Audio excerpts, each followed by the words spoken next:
Let's bring in retired U.S. Air Force Brigadier General and Newsmax contributor Blaine Holt, along with former acting DEA administrator and senior vice president at PenLink, Derek Maltz. Appreciate you both being here. General, I want to start with you.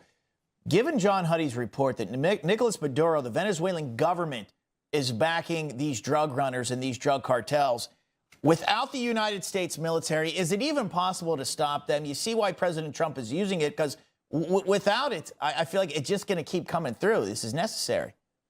It is, and it's going to take a whole of government approach, not just what you can see with your own eyes, the United States Navy parking off the coast of Venezuela.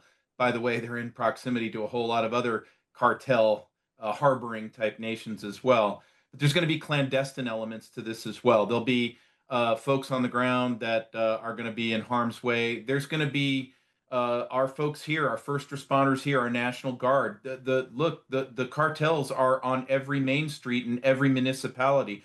Pulling this string is the domino to not just crime and fentanyl and deaths here in the United States, but worldwide, the laundering, the banking, the Chinese Communist Party. And let's not forget that 70,000 died every year from fentanyl, well more than the Vietnam War every year. And so the president is right to get at this. And no, we're not going to be apprehending terrorists. If we find that they're streaking by on a boat, you don't get more of our time than a missile shot and goodbye.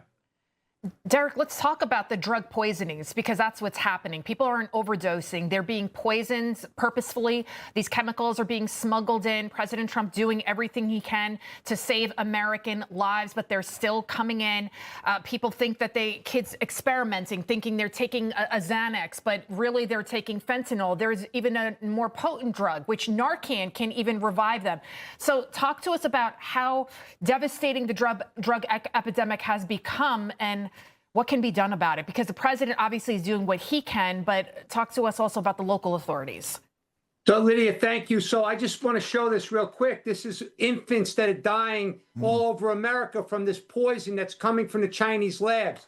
And the cartels have formed this alliance, as we all know, for many years to actually work to make a lot of money. But let's go back to Venezuela quick.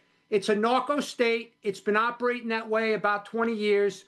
Cartel del Sols is a terrorist organization. They work with the FARC in Colombia, the ELN in Colombia.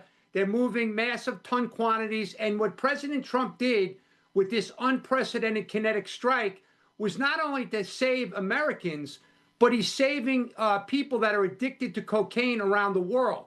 So he's saving people in our country, but he's helping our allies around the world. And he's brave enough and courageous enough to treat terrorists the way they should be treated. They should feel pain and suffering, just like our families and communities around America have felt this for many years. You see behind me, Lydia, the wall just keeps growing with more and more of these, these poor, innocent kids, in many cases being deceived to death. But, the leaders in Venezuela, right, they form close partnerships with, Cartel del Sols is part of their government. And this is recently been designated as a specially designated global terrorist by the Treasury of the United States. So the game has changed, Mr. Maduro, and you could talk all your rhetoric. I can't even call you President Maduro because the rigged elections down there.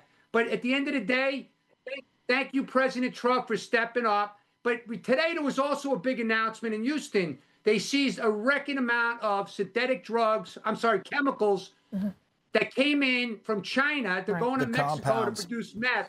An Operation Hydra. The compounds, President Trump is doing all he can. In order to make that, we also want to point out Florida Senator Rick Scott wants the bounty on Maduro's head raised to $100 million ASAP. Pretty serious stuff there. Okay, gentlemen, thanks for coming on. Take care. Have a great day. Information. Truth is freedom. Is Newsmax. It's real news for real people.